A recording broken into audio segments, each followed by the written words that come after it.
Yeah, there's lots of games that goes on to bullion markets. And let's say there's lots of games that go on the financial markets. There's lots of games that go on to the accounting system of different corporations. I mean, financial system has really become a great casino, basically. We really don't know who's who in the zoo anymore. The other thing I wrote in my recent report, the Morgan report, for our paid subscribers, was even if they tell us it's all there, how do we really know? And as I said earlier, even if it's all there, do we really know who owns it? But we really don't have a system that allows us to really know what's true and what isn't true. Take the first step towards online privacy. Get NordVPN. When tyranny becomes law, rebellion becomes a duty. So said Thomas Jefferson. Go to bit.ly/lawful tax protest or bit.ly/make war history and find out why it is a criminal offence to pay central government or local government taxes in the UK. And let's make war history. Hey, David, it's so good to be with you again. Thank you so much for joining me. It's been a while. And I'll have the links to your stuff, Silver Investor, Silver Guru, all that business. You are one of the people that I learned about sound money from. Do you want to give a quick brief intro? Oh, real quick. I mean, I've been interested in money from the time I was a youth. I learned about sound money and how that works, and usually the fiat system fails. And worked in different areas, but this is my passion. And I started a website about 6 years ago, and started working in the honest money movement.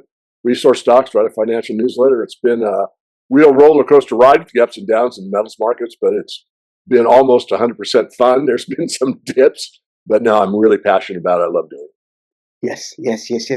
And like I said, you're one of the people that I learned about sound money because I got silver and gold before I got Bitcoin.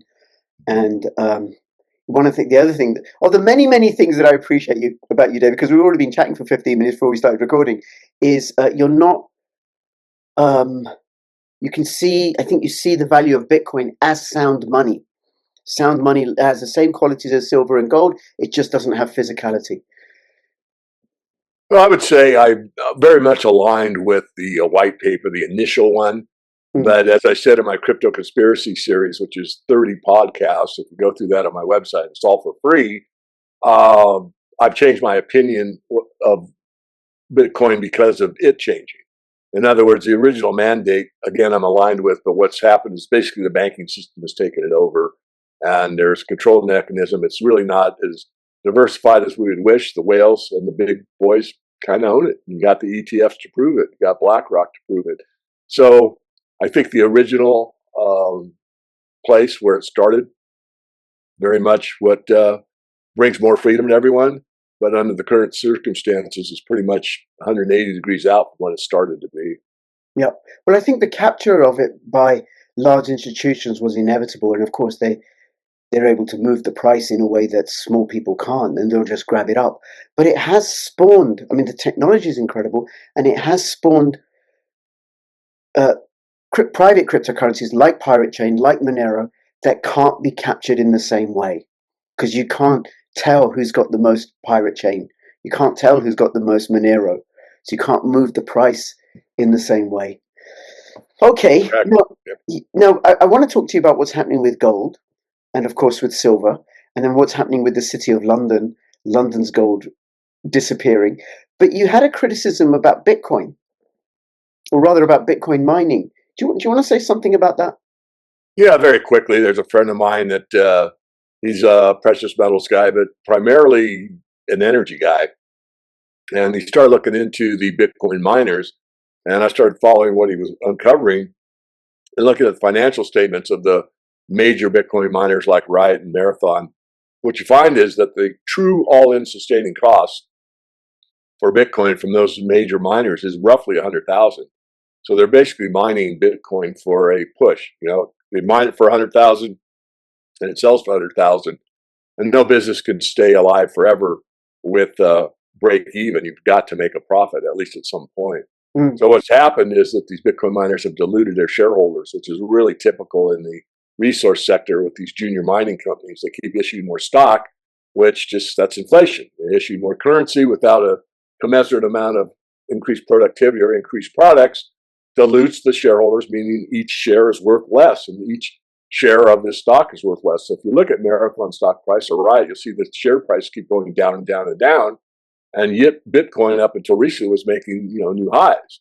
And so what's happened is the principals of these stock or these companies are issuing more shares, paying themselves bonuses, and basically giving it to the shareholders to be left holding the bag. So that's the situation. I am also looking a little deeper and seeing some interviews done by independent journalists. These things are very noisy. And in some cases, when these Bitcoin miners come into Texas to take care of low energy costs, it's a big hum. I mean, loud one. I forget how many dBs, how many decibels, but enough to really annoy everyone in the vicinity. So prices, land values go straight down. And that's 24/7.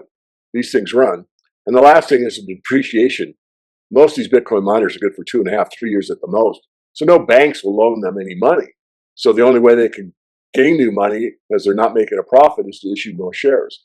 So by issuing more shares, they bring in more money, but it dilutes the shareholders. Share price goes down, but they get more money in and maintain their business. So I don't think that can go on forever. Now, if I'm wrong, none of that's wrong. All that's fact. If I'm wrong about where Bitcoin's price will go, and nobody knows, it could turn around and be profitable. In other words, if Bitcoin shoots to 250 and it costs 100,000 to mine it, then obviously those companies will be making huge profits and be able to change their mode of operation. But right now, that trend is in place and it continues. And Bitcoin's at 84,000 or something as we speak. So I'm concerned about it. I'm not going to change my colors. I've always said I am truly free market. If you want to speculate in Bitcoin, then do so. I would not consider it to be something more than a speculation at this point. I wouldn't consider it to be something that the maxis do. And I have friends, there's a couple that I can name, Manish Bindi, who did gold and silver for life. He's become a Bitcoin maxi years ago. And Max Kaiser, I've been friends with Max and Stacy, at least at a cursory level, many years. And we haven't talked in a while. I mean, and he's a maxi. I believe she is. And that's fine. I mean, it's okay with me. But from my perspective and my look at the, financials, looking at a balance sheet and income statement, I wouldn't recommend it to anybody. Right. It's interesting you say that. From my perspective, like knowing more about Bitcoin than I do about my gold and silver mining, the three characteristics or three things that you mentioned, I think they're analogous to what happens with gold and silver. So one is you have rehypothecation of gold, and we're going to come, and possibly silver as well, actually. And Sure. we'll come to that, what's happening in the City of London, right? And that's just human beings. And then there's the environmental consequences, or what's the there's a word in economics or something, but the externals or something like that, right? Of gold and silver mining, because that has all sorts of environmental impacts and stuff. And they're different for Bitcoin than they are for gold and silver. And then there are periods where gold and silver mines are uneconomical because the price has been deflated, usually because of rehypothecation, selling lots and lots of paper gold. So the actual cost to mine gold or cost to mine silver is more than the retail value, than the spot price of the gold and the silver. So that happens.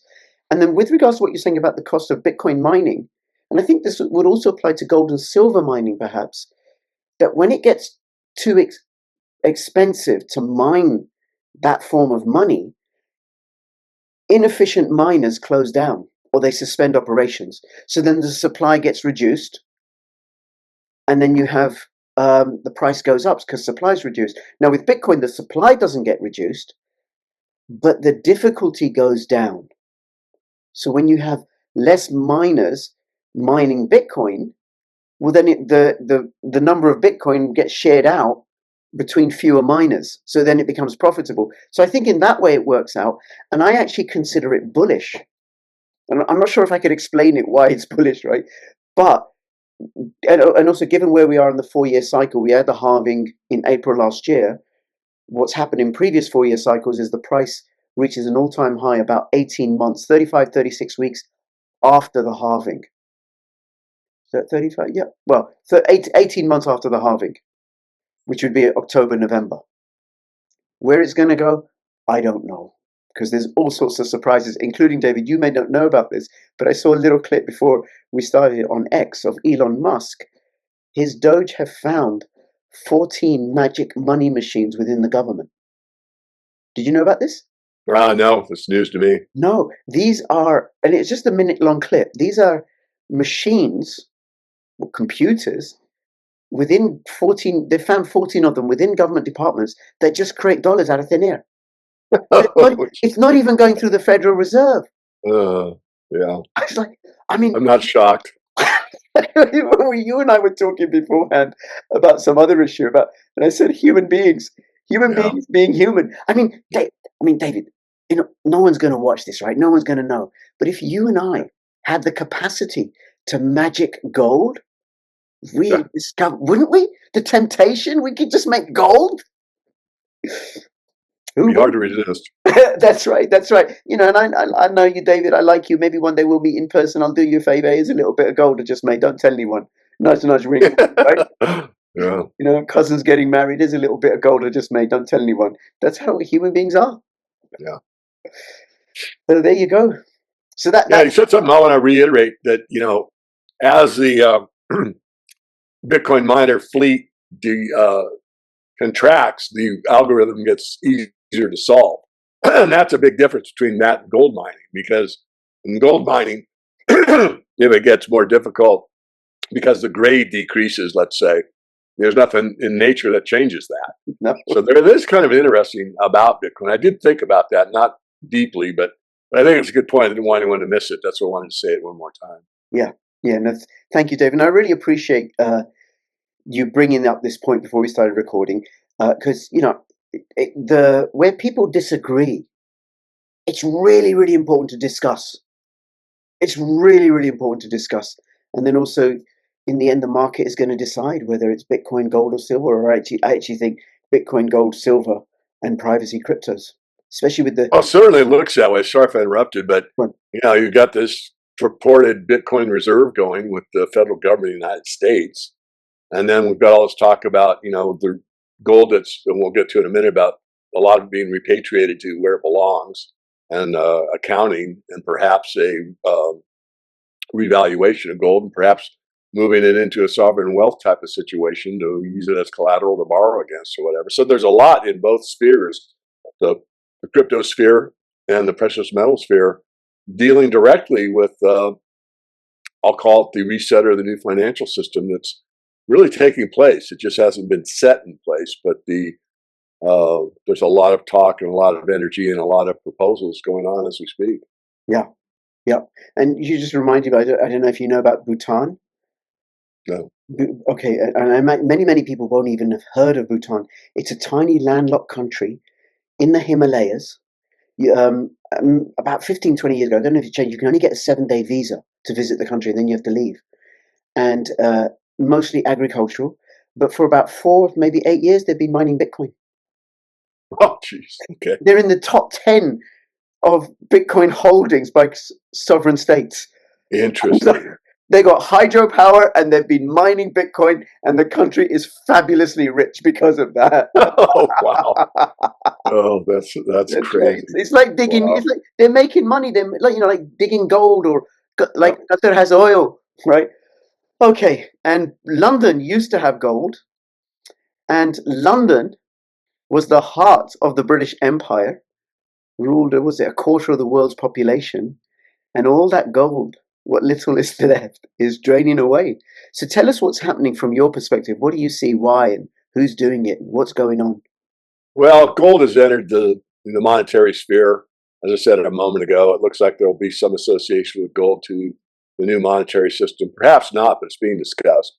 And what's taking place is the LBMA, the London Bullion Management Association, was tapped on, and there's some arbitrage going on between the COMEX and the London market. So there's a change in price between the two, and it was worth it in quantity to ship metal from London into the COMEX and then go to the futures market and capture the spread. That would only work if you were talking in size, and we are talking in size. And when that started to take place, as more and more metal moved, and silver actually, percentage-wise, a lot more silver moved out of London than gold as far as what stockpiles were. And so countries started to look and say, wait a minute, these deliveries are supposed to take this long, they're taking far longer. And because they're taking far longer, that concerns me. So countries that didn't even think about repatriating their gold and saying, hey, I don't want to store it with London anymore. I want to store it in my own country, ship it over, started to tap on the LBMA and say, send it to me, send it to us, send it to my country.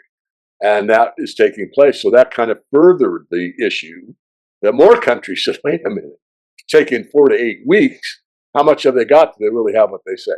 So that's all cooled off now. It seems to be kind of on the back burner. People aren't really talking about it as much. But for a while there, it was like, what happens? And then, of course, during that whole process, the audit of Fort Knox was brought up several times in the mainstream press. Excuse me. And then I had a couple of interviews about that and pointed out, like many others that know this market fairly well, that Fort Knox audit's fine, but we need to audit the other places it is stored, because Fort Knox is like 141 million ounces out of 260 million ounces. So it's not all of the gold. You have to go to West Point and the other places it's stored, look at it all really at the same time. And the last thing kind of blows people's minds, but it's totally logical. Location doesn't prove ownership. So even if 100% of the gold is in Fort Knox, it still doesn't prove it's all owned by the United States. And that's key. I mean, going backwards, what I said a moment ago, if you go to the LBMA and say, well, all that gold in London is London's gold. No, it isn't. We just proved that it was being stored in London, but other countries owned it, and these other countries are asking London to ship it to their vaults. And so that's a key issue that very few people talk about, because I brought it to the fore and others have. And lastly, Mike Maloney, my friend from goldsilver.com, brought up the bookkeeping entries on gold and said basically the amount of gold actually held by U.S. citizens is not that much. So there's a lot going on, and yet we're not hearing much about it anymore. No, but we never hear much about gold anyway. We're taught that it's a barbarous relic and not really that important, right? When actually people, and I'm really clear about this, really, really, really clear about this, right? Gold is the foundation of the entire money, asset, wealth system. Everything ultimately is measured against gold. Silver, Bitcoin, everything. Retail, any currency, it all goes back down to gold in the end. It is the foundation. Let me give you a quote.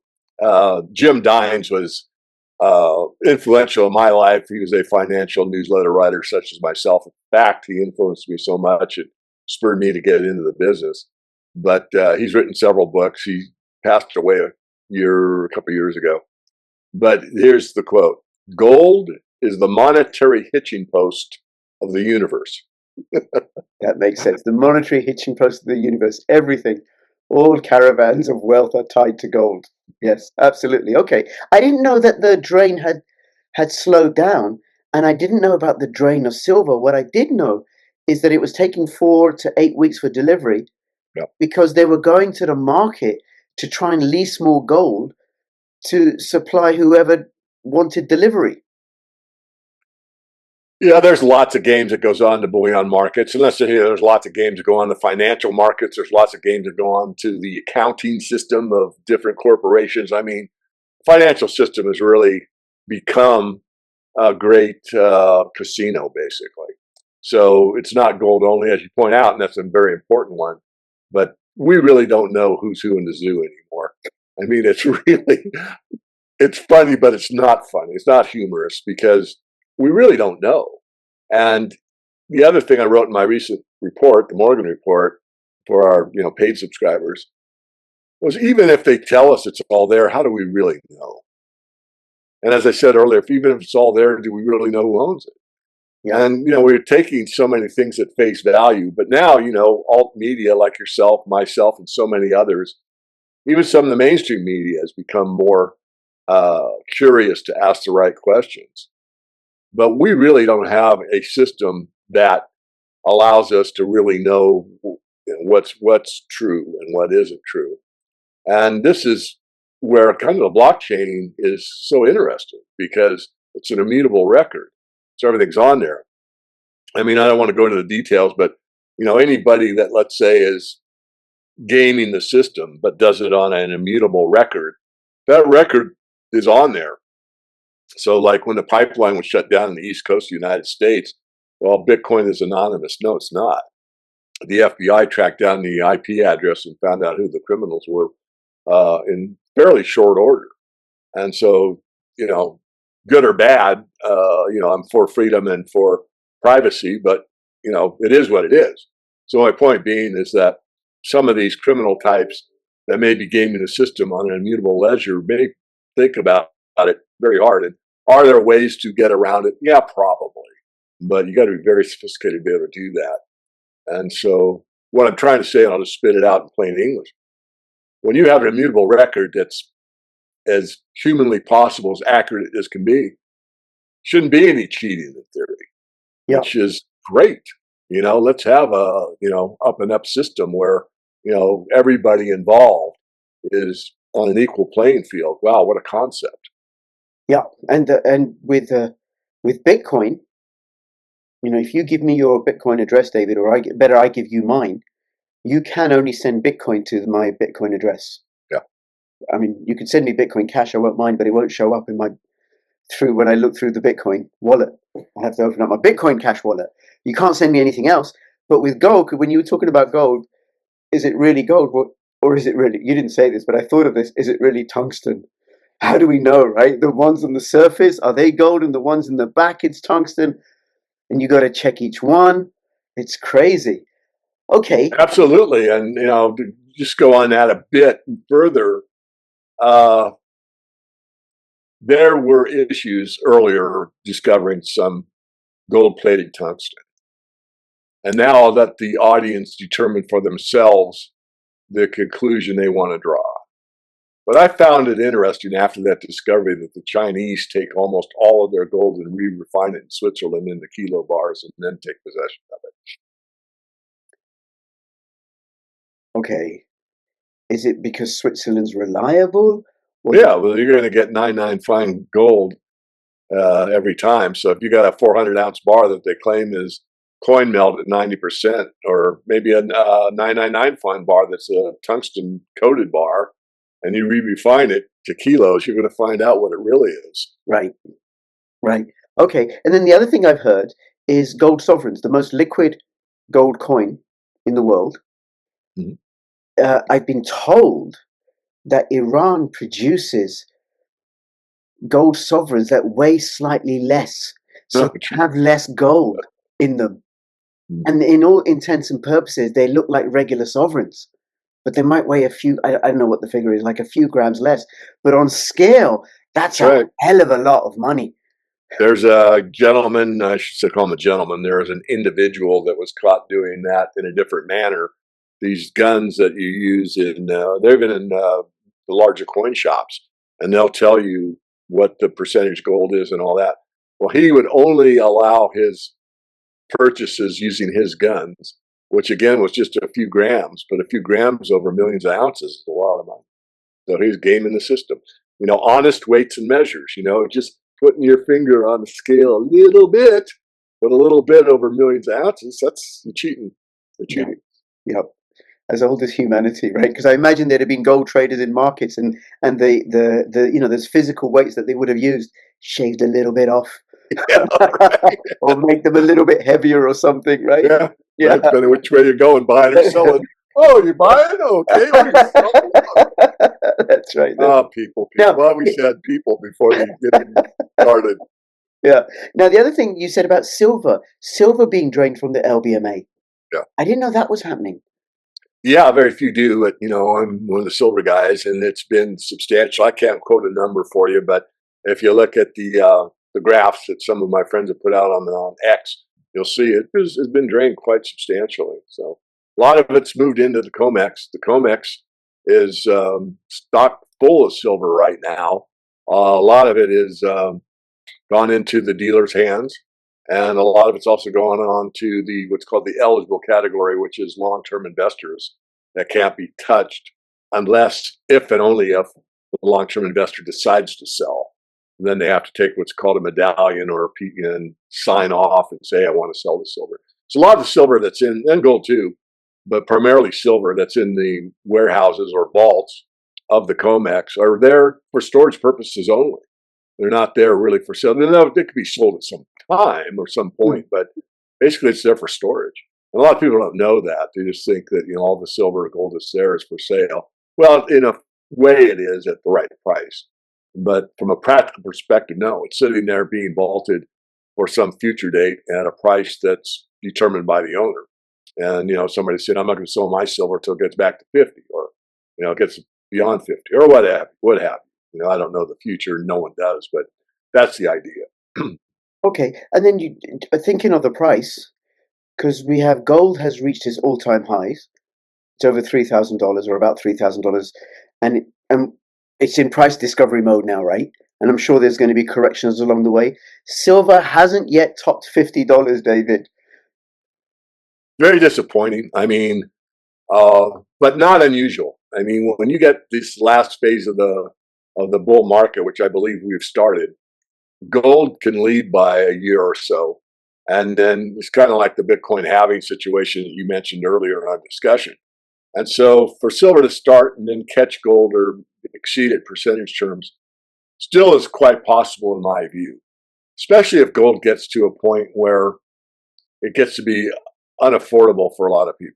Gold gets, and that's a different price for everybody, but for round numbers, let's say 3,500 to 4,000. Geez, I got $4,000 I want to put in precious metals, but all my 4,000 does is buy me this one coin. If I buy silver, I'm going to get this bag. I think I'll buy silver, and that did take place in the 1980s bull run. It was right at the end of it, but people that were catching on to the FOMO, fear of missing out. Oh my goodness, look at gold, look at silver. I don't want to miss out. A lot of them that might have thought about buying gold 6 months, 8 months, 9 months earlier decided I'm going to buy silver. It's more affordable for me. Okay, and then what's going to happen with silver in the crazy drive for war by the fabulous politicians and leaders we have in the UK and Europe who think it's a really good idea where Hitler failed and Napoleon failed and so far Ukraine has failed. Let's go to war with Russia. Yeah, we're writing about that in the next report. It's really difficult to get a handle on how much silver is used in the military. It's one of the best held secrets out there. We have gone through and found out, like in World War II, it was somewhere around 100 million ounces used in World War II in silver. And one of my members just wrote me this weekend about platinum was needed in the war effort in World War II, and it was unattainable to buy platinum during the war effort. So in other words, it was a strategic metal and you couldn't buy it as a citizen. And, I've never said I know it all. That was something I didn't know. And I started looking it up this weekend to verify what he told me, which of course I believed him, but you got to trust but verify. Yeah. So I've gotten a couple sources on that does verify it. Point being is that it will take more silver. How much more, we really don't know. But there's a lot of pressure on the silver market. In fact, a friend of mine named Matt Watson, who's an independent analyst such as myself, and he goes a little deeper than me. He does all the metals. I don't do the exotics like iridium and ones I can't pronounce, some of the exotic platinum group metals and others. But his study on silver shows that basically from about 3 years ago to 2050, which is going on another 25 years, we're in such a deficit in the silver market that we will have to eat the above ground stockpiles going forward over the next 20 years or so. So if you look at that from a long-term perspective, that means it's kind of a no-lose bet. If you buy it now and you keep eating the above ground stockpiles, that leaves less and less and less and less available for industry or investment, which means pretty much law of supply and demand should hold. You should see higher prices going forward. Yeah. And just to go back on what you said, you don't know how much silver is used in military. I do know, David. Shall I tell you? Tell me. A hell of a lot. A hell of a lot. It's buried in the figures, I believe. If you look at electronics, well, it's like military electronics. You look at brazing and soldering. It's in, that's when they put some of these missiles and torpedoes together. It's buried in those figures. And you still are suspect. Is that everything? I mean, I try to cite my sources on everything. And of course, my letter is very factual, but it's also opinion. Best guesses, best estimates, or whatever. But that's all you can do. But if the whole thing is fabricated, and I doubt that, I really do. But you've got to give a little leeway, like you said. I mean, a lot, a hell of a lot. A hell of a lot. Because hasn't the use of silver over the last 20, 30 years, industrial use, gone through the roof? Absolutely. Digitization, mobile Well, here's phone a way. Yeah. computers. Oh, yeah. If you go back 25 years, go back to 2000, the amount of silver used in the industry was 35% of the market. Today, it's 60% of the market. Right. But here's the kicker. Think about, your fourth grade learning arithmetic. 25 years ago, we mined 550 million ounces of silver on an annual basis, and 35% of that went to industry. Today, we mine 850 million ounces of silver, 300 million ounces more, and yet 60% of the total goes. So if you did a little thought experiment and said, let's say for thought-provoking reasons, we only mine 550 million ounces a day, that 300 million that we have added to over the last 25 years didn't happen. That 60% would be something like 90%. In other words, almost all of it would be going into industry. So industry does play a significant role in determining the amount of use of silver. Yeah, and I don't know much about weapons manufacture, but I imagine, with the increasing use of computers, mobile phones, satellite technology, drones, all the other smart missiles and everything, that they're going to need even more silver, and it will get soaked up in that tragic. Right, and I just want to interject one more. I mean, batteries, silver zinc batteries, one of the best. So if your father or your friend or whoever, you have a pacemaker, you're not going to use a lithium battery, baby. You're using silver. Got a hearing aid, you're going to use silver. Now, think about the military. Are you going to be out there in the field and use a lithium battery? You might in some instances, but in many cases, you're going to use absolutely the best. And the best on a volume basis sometimes. Think about how small the batteries are for a hearing aid or a pacemaker or whatever. So it's very important metal, as we all know. But people, maybe don't think of those things. That's why I bring it to our discussion, because even though it costs more, you don't want to fiddle around with your heart working or not based on an inferior battery. You're going to use the best you can. Yeah, and I suppose for the small drones or whatever, you're not going to use a lithium battery because it's not going to be fly that long. You're going to use silver. Oh man, okay. Well, David, I want to just, in the remaining minutes, I want to change the conversation a little bit, but it does tie into the stuff about war, because you and I have before spoken about the anti-war tax protest, bit.ly/makewarhistory, and it really works in the UK. And I just, if I can, unless there's something else you want to say about gold. No, there's nothing. I just want to share with you what's happened. Sure, please. With me. So I had a small amount of capital gains tax to pay. I sent the trust form from bit.ly/makewarhistory. I downloaded it. And then I sent it to HMRC and said, look, I owe you. I'm settling my account in trust form. You can have the whole thing. I didn't send them any money. You got 2 months to demonstrate, to provide proof that you're not bound by, and I'm not bound by, the International Criminal Court Act and the Terrorism Act. Because both of those, there's provisions in there, and I cited the provisions. If I give you money that is going to be used for genocide, war crimes, crimes against humanity, or terrorism, as defined by Parliament in those statutes, which would govern the activities of the British government in Yemen, the Middle East, and Israel, Palestine, and Ukraine. Well, if I give you money and I have reasonable cause it's going to be used for those activities, I'm breaking the law. It's a criminal offense. And if you ask me for that money and you have reasonable cause to believe that it's going to be used for those activities, you're breaking the law. It's a criminal offense for you to ask me. So unless you can provide me with some exemptions in statute or case law that capital gains tax doesn't apply in this instance, or those statutes don't apply in this instance, then the money will go to the secondary beneficiary.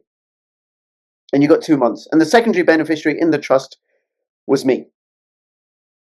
So I then had a back and forth exchange with them, letters, over 9 months. Now, I'm used to dealing with court as a child protection social worker, and I just wanted to find out what they would say. And over the course of the 9 months, they said various things to me. They said, you have to pay taxes that are lawfully due. And my reply was, Good. Are I they want to lawfully pay due? taxes that are lawfully due, right? Tell me Right. about these statutes. Do they apply or not? They Yeah. said, we've checked with our solicitor's office and you have to pay us. And I said, great. But look, the Supreme Court has ruled that the Terrorism Act applies to military and quasi-military activities of the government, even when approved by Parliament. So do you have an exemption? Because this would appear to be, I'm breaking the law here, and so are you. They said you can't not pay because of your personal beliefs. Now, it's pretty clear to assume what my personal beliefs might be, right? But I said to them, look, I haven't mentioned my personal beliefs at all. I'm just talking about statutes. Do these provisions apply or not? Give me some exemptions.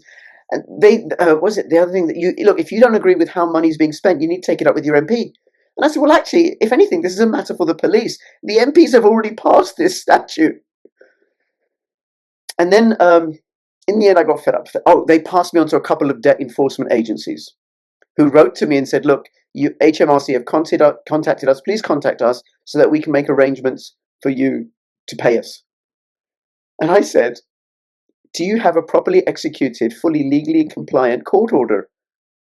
If you don't, go away. Otherwise, David, I'm going to send you a letter saying, listen, David, please get in touch with me because I'd like you to pay me some money. Yeah, right. give me your address afterwards, David, all right? Yeah. And then finally, when I had enough, I wrote an affidavit. Now, for people who don't know, an affidavit is a sworn statement of truth, of fact. And I had it witnessed by a solicitor, and I just laid out what I had done and what the statute said. And I said to HMRC that they've got 14 days to rebut the affidavit. They wrote back and they said, you have to pay, but they didn't rebut the affidavit. They didn't address with the specific provisions in those statutes. So they didn't deal with my argument. So then I sent them a notice of default and said, you've got 7 days. You've got 7 days. I'll give you another chance to rebut my affidavit. Otherwise, this matter is settled. They didn't write to me. Now, in law, and this also applies in the United States, by the way, Sure. an unrebutted affidavit is statement of fact. It is truth in law. It is a summary judgment. So, job done. That's Cool. it. And I haven't Cool. heard from them for months and months and months and months. And at no point did they threaten to take me to court. None. So if anybody's in the UK or you've got friends in the UK, you can pass on the website bit.ly/makewarhistory, because this government is driving us to war, and I don't want my son, my nephews, my nieces, my friends' children going to war against bloody Russia, for crying out. I don't want them going to war, right? But there's no way we're going to win against Russia. And who makes money, who profits are the elites, and who suffers are ordinary people. So Right. we've got to do what we can. bit.ly/makewarhistory. And there is a law in the United States about the funding of terrorism where this can be used, but I'm not familiar enough with the US law. Any questions, David? No, it was an excellent way to finish. Thanks so much. Yes, David. Thank you so much, and tell people where they can find you. TheMorganReport.com, and my documentaries at silversunrise.tv. silversunrise.tv. I'll link to all of that in the description below. Really appreciate it. Look forward to having you on again, and please take care of yourself. Thanks so much. Bless, David. Bye-bye. Bye.